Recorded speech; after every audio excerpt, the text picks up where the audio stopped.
Olešník letos pořádal 9. ročník soutěže mladých hasičů. V obci, která má i s místními částmi 800 obyvatel, je o dobrovolnictví velký zájem. Dneska jsme hasičská velmoc, protože každý 5. občan je členem sboru dobrovolných hasičů, to znamená dědové, synové, vnukové. Nejmladšímu hasiči ve sboru jsou teprve 3 roky, naopak nejstaršímu 80 let. U nás v Olešníku je 156 členů, z toho je asi 25 dětí. Velká část dobrovolníků pomáhala s organizací olešnického dvojboje. Soutěž mladých hasičů patří k největším závodům na Českobudějovicku. Bylo přihlášených 31 družstev, přijelo nakonec 29, jestli se nemýlím, což je cirka skoro 300 dětí. Olešnický dvojboj si vyzkoušeli starší a mladší žáci, ale nechyběly ani nejmenší děti z přípravky. Hlavně děti od 12 do 15 let ukázali, co se v tréninku naučili. Tady zrovna jsou požární dvojice a tam je požární útok a víc mě asi baví ten požární útok. Štafeta dvojic kluky a holky prověřila. Venku sice pršelo, ale voda děti nezastavila. Souhra občas vázla, jenže mladí hasiči to nahrazovali nadšením a bojovností. První běhne jako velitel, oběhne kužel a pak další prostě napojou hadice k hydrantu a proudnici. Ve štafetě rozhodovala přesnost a rychlost. Rozhodčí přitom nesledovali jen čas. Třeba za špatně smotanou hadici přičetli družstvu trestné vteřiny. Měli jsme tam 1 chybu, za to máme 10 trestných. V olešnickém družstvu měli velkou převahu holky. V obci, ze které pochází David Lafata, táhne kluky víc fotbal. Aneta Soukupová si cestu mezi dobrovolné hasiče našla sama. Začala jsem tam chodit ve svých 8-9 letech a bylo to, protože jako mě se to líbilo, oni tady takhle různě běhali a tak jsem chtěla taky to zkusit. Královskou disciplínou olešnického dvojboje byl požární útok. Každé družstvo mělo na přípravu hadic a vybavení 5 minut. Mladí hasiči se snažili, aby to v závodě klaplo. Důležité je, aby se to správně zapojili na základně, pak to rozběhnou a včas nastříkat. Zní to jednoduše, ale pro 7členné družstvo to pohoda nebyla. Každý hasič měl svůj úkol a každá chyba znamenala zdržení a horší čas. Většina mladých hasičů to ale v Olešníku zvládla na jedničku. Úroveň je tady vždycky vysoká, dost družstev si tu dělají osobní rekordy. Hasičskou soutěž vyhráli starší žáci z Dolního Bukovska. Družstvo Olešníka skončilo 7.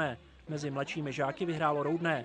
Vedle soutěže ale v Olešníku myslí i na budoucnost dobrovolných hasičů. Mimo jiné jsme se pustili hlavně do modernizace hasičské zbrojnice, protože v naší obci neustále roste víc a víc zájem o tuto dobrovolnou činnost. Olešník má ve sboru skoro 160 členů.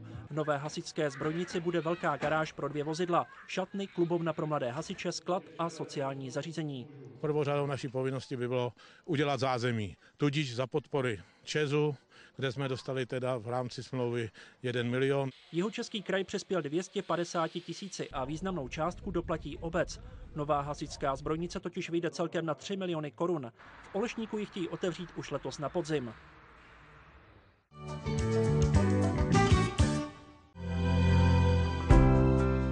Nejen tipy pro volný čas, ale i šaty pro váš významný den vám přináší svatební studio Avalon.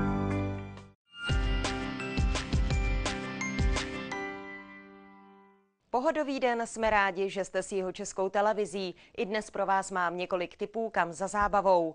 Máte rádi umění? Pak si udělejte výlet do Křemže. V sále radnice budou vystavovat svá díla výtvarníci. Vernisáž výstavy obrazů, mozaiky a plastik 15 umělců, především z jižních Čech, proběhne v pátek v 6 hodin večer. Jejich výtvory zůstanou na Křemežské radnici až do 5. října. Pokud patříte mezi vášnivé turisty, pak byste příští neděli neměli chybět na turistickém dni v regionu Linecké stezky mezi rakouským Bad Leonfeldenem a jihočeským Vyšším Brodem. Společně se v 10 hodin dopoledne vydáte na pěší výlet a připomenete si společnou historii.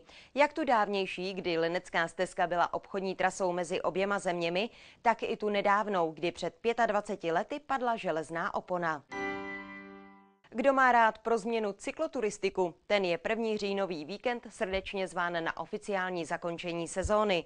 V sobotu se bude slavnostně otevírat cyklostezka Volinka. Start je v 10 hodin dopoledne z nádraží v Kubově Huti a společně se vydáte podél řeky Volinky až ke Strakonickému hradu, kde pro vás bude od 4 hodin připravený doprovodný program.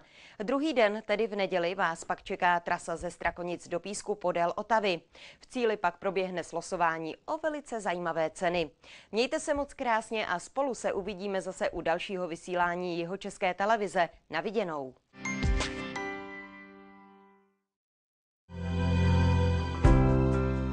Nejen tipy pro volný čas, ale i šaty pro váš významný den vám přináší svatební studio Avalon.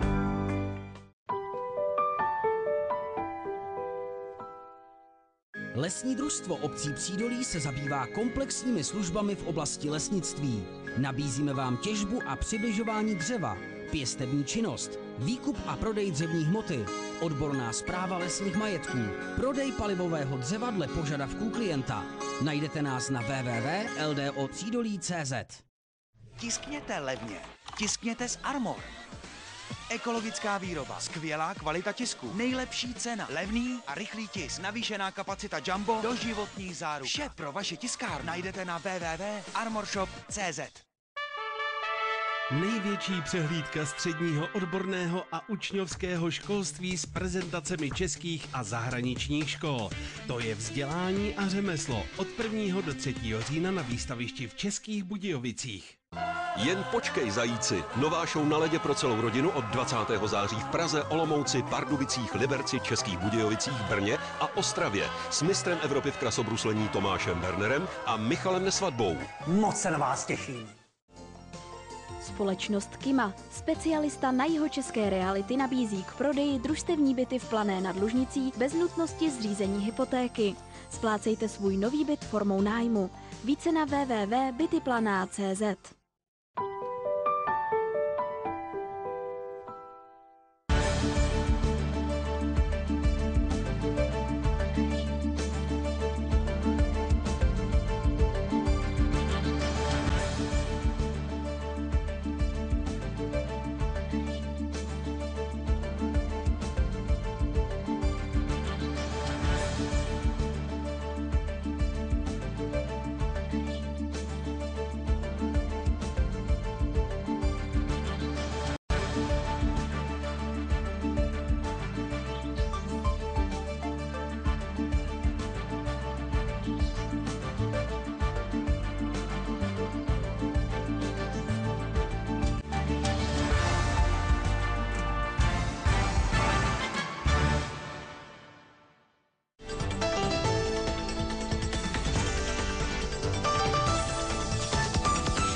Dobrý den, začínají zprávy plus Jihočeské televize. Lenka Kubecová z Českých Budějovic přišla před 5 lety v těhotenství kvůli vážné nemoci o nohu. Vzhledem k jejímu nízkému věku i díky tomu, že dlouhá léta aktivně sportovala, jí pojišťovna schválila tzv. Bionickou protézu, která jí umožňovala neomezený pohyb. Protéza ale po 5 letech užívání začala postupně selhávat. Lenka se teď obává, že na novou stejně kvalitní protézu už nebude mít nárok. Ještě před 5 lety vedla tato žena plnohodnotný život bez jakýchkoliv omezení. Věnovala se aktivně sportu, který ji naplňoval. Budoucnost plánovala se svým přítelem. Ke štěstí a spokojenosti mladé dvojici scházelo už jen zdravé miminko. V průběhu těhotenství v roce 2008 ale přišla krutá rána osudu, která Lence navždy změnila život. Problémy první se začaly objevovat v červnu, kdy jsem samozřejmě běžela za maminkou, že mě bolí prsty, jestli je to v těhotenství normální. A začala jsem to řešit znova teda internou, kde mi paní doktorka znova udělala ultrazvuk žil, teda podotýkám. A nenešla nic, takže mě poslala domů s tím, že mám ledovat. Jenže ledování nezabralo. Lenka přitom hned při první návštěvě upozorňovala lékaře na to, že v minulosti už prodělala trombózu. Nikdo ale nebral její podezření vážně. Nesnesitelné bolesti v noze a strach o dítě ji nakonec dohnali na gynekologickou pohotovost, odkud ji okamžitě poslali na operační sál. Zjistil teda katastrofální stav, že prostě tam je ucpaná ta tepna a že už prostě teda měsíc neteče do těch prstů a do té spodní části nohy krev. Lenčin stav byl natolik vážný, že nepomohla ani vysoce odborná péče lékařů v pražské Motolské nemocnici. Lenka přišla o nohu i o své dítě. Zanedlouho na to ji opustil i její přítel. Připadala jsem si mimo sebe, prostě, že to nemůžu být já, že se to nemohlo stát mně, že to prostě není pravda, že se mi to jenom zdá.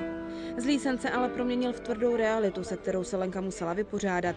Koncem roku 2008 jí pojišťovna vzhledem k jejímu věku i díky tomu, že před operací aktivně sportovala, schválila bionickou protézu, která pacientům po amputaci umožňuje téměř neomezený pohyb. Lenka si mohla začít shánět práci a postupně se vracela i k některým svým koníčkům. Po 5 letech ale přišel další problém. Protéza začala selhávat. Oprava byla byla kalkulována na 160 000. Samozřejmě pokud by se to opravilo, tak nám nikdo nezaručí, že třeba do 2 měsíců tam neodejde nějaká jiná část toho kolenního kloubu a ta cena by byla obdobná. Lenka teď usiluje o to, aby jí pojišťovna dala novou stejně kvalitní protézu. Na opravě té současné totiž nemá peníze. Bez stejně kvalitní protézy navíc nemá šanci zvládat aktivity, na které je zvyklá a nesežene ani práci. Problém je podle Lenky na straně pojišťovny, která drahé kompenzační pomůcky nechce hradit. Je tam, já nevím, jestli nesoučinnost mezi protetikou a pojišťovnou. Podle mě to posuzuje někdo od stolu, kdo ani nechce vidět ten problém. Protetika prostě říká, já je sem zvu, aby to viděli, prostě aby to nesoudili jakoby globálně, ale opravdu prostě člověk od člověka, prostě ty jeho potřeby a co by mu to dalo za přínos, že jo. A chtějí nějakou návratnost, tak samozřejmě s tím se počítá, že když dostanu dobrou protézu, která mi bude vyhovovat, tak samozřejmě návratnost bude tím, že budu pracovat. Zda obě strany udělají pro Lenku maximum, je zatím otázkou. Jisté ale je, že mladá žena bez kvalitní protézy nikdy nebude žít plnohodnotným životem. Petra Říhová, Jihočeská televize. Protéza s kvalitním kolenním kloubem může Lenku Kubecovou vrátit do běžného života. Ve chvíli, kdy bude zase chodit, může znovu hledat práci. Ani to ale není jednoduché. Lenka v minulosti pracovala v chráněných dílnách. O práci ve svém oboru totiž kvůli postižení léta nezavadila. Sama je ale přesvědčená o tom, že s novou protézou by ji mohla hravě zvládnout. Šance, že ji někdo zaměstná, je ale i tak velmi malá. Lenka proto dostala zajímavý nápad. Tady není žádná pomoc, žádná prostě rada pro, já nevím, spolek nás, já nechci říkat handicapovaných, ale nebo amputovaných, ale něco v tom smyslu, nějaká právní porada na co, kdo má nárok, kde se dovolá, jak se dostane k té protéze, co to všechno obnáší, ne to, co vám řeknou v nemocnici, že to bude všechno zlatý, skvělý, dají vám fialovou protézu a do 14 dnů tančíte. Prostě takovej nějakou organizaci, kdy ty handicapovaní můžou, já nevím, slaňovat, můžou podnikat různý výlety, můžou skočit padákem, aby prostě neměli ten pocit, že už musí sedět doma a život pro ně skončil. K tomu, aby Lenka mohla podobnou organizaci v Českých Budějovicích navštěvovat nebo ji třeba i sama zřídit, ale potřebuje pomocnou ruku. Chybí mi finanční prostředky, prostor, někdo, kdo by mi poradil, jak do toho. Petra Říhová, Jihočeská televize. Keramika, hudba, sport, film nebo třeba programování. Tyto a mnoho dalších zájmových činností najdete v Českých Budějovicích, pokud zrovna vybíráte kroužky pro své ratolesti. Rodiče by ale kroužky pro své děti měli vybírat s rozvahou. Děti příliš nepřetěžovat a dát na názor dítěte. Českobudějovický dům dětí a mládeže letos otevírá 194 zájmových kroužků. K nejvyhledávanějším kroužkům jsou různé kroužky tanečního oboru, zejména ty moderní styly, protože tam máme asi 42 zájmových útvarů, které už víceméně jsou téměř naplněny. Rodiče by měli mimoškolní aktivity vybírat s rozvahou a děti zbytečně nepřetěžovat. Podle odborníků stačí dětem 2 až 3 mimoškolní aktivity týdně. V opačném případě může dojít k únavě, k nesoustředěnosti nebo i k psychickým poruchám. Některé kroužky totiž zasahují i do doby, kdy mají děti nebo spát. My si myslíme, že to možná i souvisí i s tím, že je naše společnost hodně organizovaná nebo hodně zaměřená na výkon a že představa některých těch rodičů je, aby prostě vytvořili těm dětem co nejpodnětnější možnosti, aby jim dali co nejvíc šancí někde v nějakých činnostech vyniknout a někdy možná nepoznají tu hranici, kdy už je toho prostě nadmíru. Já bych doporučoval od té 2. třídy maximálně 2 kroužky, z nichž jeden by měl být trošku pohybový. Nejde o nějaký významný sport, kde by měl vykazovat nějaké významné výsledky, ale prostě ten pohyb je důležitý už teda v té 2. třídě. Rodiče většinou vnímají zájmové kroužky jako smysluplnou aktivitu. Protože si myslím, že když bude doma dítě samo odpoledne, tak většinou sedí třeba na počítači, než přijdu z práce, takže bylo lepší, když jsem ho přihlásila na zájmové kroužky a můj syn má hokej, pak má horolezectví a chodí do hudebky, takže má toho poměrně dost, nicméně stíhá to. Když bych věděla, že nebude stíhat, tak bych ho odhlásila z těch kroužků. Velkou roli hraje i to, zda s přesuny dětí na kroužky vypomůže škola nebo družina. Zuzana Strachotová řeší cestu na kroužky se svou dcerou pouze jeden den v týdnu. Ostatní dny je to zařízené skvěle tak, že z družiny přímo si odvádějí na kroužky, na aerobik a na atletiku a pak je tam zpátky vrací. Psychologové a učitelé doporučují, aby se dítě na výběru svého kroužku samo podílelo. Vendula Kosohryzová, Jihočeská televize. Při plánování zájmových aktivit by se také nemělo zapomínat na